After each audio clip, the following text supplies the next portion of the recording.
Marriage is supposed to be about partnership and trust. I remember those Sunday mornings making coffee together in our kitchen, Amanda laughing at something stupid I said, everything feeling right. I thought we had everything figured out. Then one Tuesday evening she sat me down and announced she wanted an open marriage. Her exact words cut deep. I need to explore what it is like to be with real men, Bishop. The way she said my name, like I was not enough, like I had never been enough. I never imagined what would happen when our stunning neighbor knocked on my door 3 weeks later. Before I tell you how this whole thing unraveled, let me ask you something. Where are you watching this from? If you have ever felt like you were not enough for someone, hit that like button right now. Subscribe because this story takes a turn nobody saw coming, and I promise you will want to hear how it ends. Drop a comment if you think you know where this is headed. Trust me, you do not. Let me take you back to where it all started. Amanda and I met 5 years ago at a community pottery class in Portland, Oregon.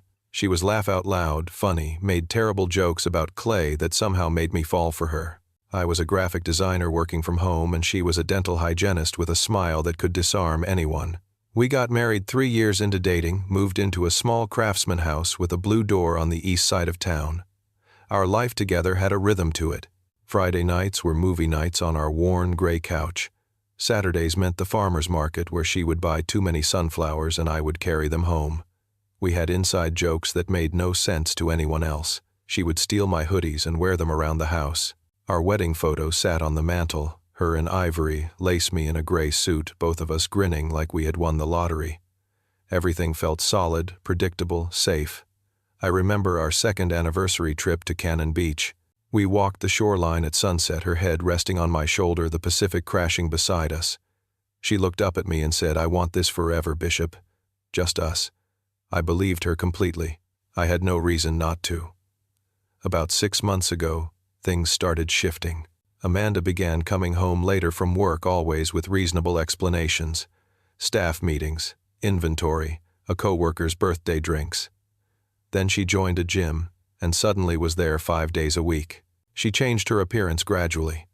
Darker lipstick in shades of burgundy and plum. Clothes that fit tighter showed more. A new perfume that smelled like vanilla, mixed with something sharper, more intense. She started talking about a coworker named Derek, constantly. Derek said this. Derek thinks that. Derek is so funny. I noticed but dismissed it. She was just making friends, I told myself. People change their routines. It was normal. But then she became distant during our movie nights, scrolling through her phone instead of paying attention. She stopped laughing at my jokes, the ones that used to make her snort with laughter. When I tried to initiate intimacy, she would say she was exhausted or had an early morning. The rejections piled up. I started feeling this growing unease in my chest, but I kept pushing it down. Maybe I was being paranoid. Maybe I had gotten too comfortable, too boring. Maybe this was just what happened in marriages after a few years. Then came Tuesday, April 16th. I was making spaghetti carbonara for dinner, our favorite meal. I had the pasta water, boiling bacon, sizzling in the pan, everything timed perfectly. Amanda walked in around 6:30 and did not even kiss me hello like she usually did. She poured herself a large glass of red wine, sat down at our small wooden dining table, and the kitchen light overhead made her face look different. Harder somehow. "Bishop, we need to talk about our marriage." My stomach dropped. I was still holding the wooden spoon sauce dripping back into the pan. I turned off the burner and sat down across from her. She took a long sip of wine and said the words slowly like she had rehearsed them. "I want an open marriage." Silence filled the kitchen. The only sound was the pasta water still boiling behind me. I could not process what she had just said. I asked her to explain what that meant, even though I knew. "It means I need freedom to explore connections with other people. Romantically, physically. I feel trapped, Bishop. I need to grow." I asked if there was someone else. Her face got defensive immediately. "This is not about anyone specific. This is about my personal growth and exploration." But then she added the part that destroyed me.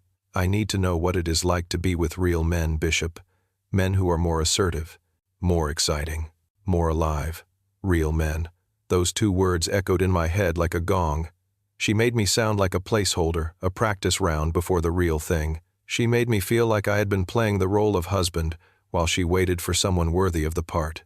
I asked her what she expected me to say. She leaned back in her chair and said, "I am going to do this whether you agree or not, but I would rather do it honestly than sneak around. I already have someone in mind, Derek from work. We have a connection." There it was, the truth underneath all the personal growth language. She wanted permission to sleep with Derek without the guilt of cheating. I felt humiliated, emasculated, backed into a corner with no good options. I told her I needed time to think. She said, "You have until Friday, 3 days." Then she got up, left her wineglass on the table, and went upstairs. I heard the shower turn on. I sat there alone in the kitchen, unable to eat the dinner I had made, feeling completely worthless. That night I slept on the couch, replaying the phrase, "real men," over and over, until it lost all meaning, except the pain it caused. The next 3 days were the worst of my life. Wednesday morning I called in sick to work. I could not focus on anything. I sat in our home office staring at blank computer screens, looking at old photos of Amanda and me on my phone, trying to pinpoint the exact moment I stopped being enough for her. She came home that night at 9, smelling like cologne that was definitely not mine. When I asked where she had been, she just said, "I am exploring my options." No apology, no explanation, just cold indifference. Thursday I tried to approach this rationally. I suggested marriage counseling. Maybe we could work through whatever was broken between us. She actually scoffed at me. "I do not need therapy to know what I want, Bishop." Then she told me that Derek was everything I was not: spontaneous, dangerous, confident. Each word felt like a knife sliding between my ribs. She packed an overnight bag right in front of me, said she would be staying at his place, and walked out. She left me standing alone in our bedroom doorway, her perfume still hanging in the air, feeling completely powerless. I kept thinking maybe she was right. Maybe I was too safe, too predictable, too boring, too nothing. Friday morning I was running on maybe 2 hours of sleep. I looked terrible. Unshaven eyes, bloodshot, still wearing the same shirt from the day before. Around 10 in the morning someone knocked on the front door. I opened it to find Sofia Martinez, our neighbor from 2 houses down. I had seen her in passing over the 4 months she had lived on our street. We had waved to each other, exchanged polite hellos, but never had a real conversation. She was standing on my porch in running gear, black leggings and a teal tank top, her long dark hair pulled back in a ponytail. There was a light sheen of sweat on her skin, like she had just finished a run. She had warm brown eyes and an athletic build that came from actually using the gym, not just taking photos there. She was holding a package. "Hey, I think this is yours. The delivery guy left it at my place by mistake. I am Sophia, by the way. Number 42. I thanked her and took the package. She looked at me more closely, and her expression shifted to concern. "You okay?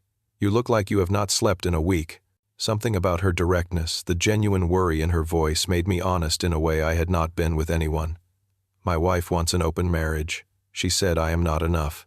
The words came out flat, defeated. Sophia's face showed real sympathy, not pity. "Can I be honest with you? I have seen you two around the neighborhood. You always seemed like the one holding everything together." She seemed like the one who did not appreciate it. That observation from a near stranger hit me harder than I expected. She suggested we grab coffee. "You look like you could use a friend, and I make terrible decisions on an empty stomach, so I'm getting breakfast anyway. Come with me." I was lonely and desperate for any human kindness, so I agreed. We walked to Pine and Page Coffee on Morrison Street, a little place with exposed brick walls and the smell of fresh espresso. Sophia ordered a caramel latte. I got black coffee, because I could not taste anything anyway. We sat in the corner booth with worn red leather seats. She told me to talk, so I did. I told her everything. About feeling inadequate, invisible, replaceable. About Amanda's words echoing in my head. About Derek and the overnight bag and the 3-day ultimatum. Sophia listened without interrupting, her eyes never leaving my face. When I finished, she shared her own story. She had an ex-boyfriend who told her she was too intense, too ambitious for him.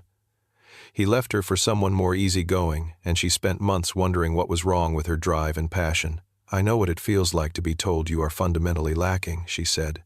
"It is the worst kind of rejection because it makes you question your entire self." Then she said something that shifted my perspective. The problem is not that you are not enough, Bishop. The problem is she does not know what she has. You are thoughtful, genuine, clearly loyal to a fault. Those are not weaknesses. Those are gifts that the wrong person will waste. For the first time in weeks, I felt seen. Actually seen, not measured against some fantasy version of masculinity. As we talked, Sophia's hand brushed mine across the table. She did not pull away. Our eye contact held a beat longer than casual.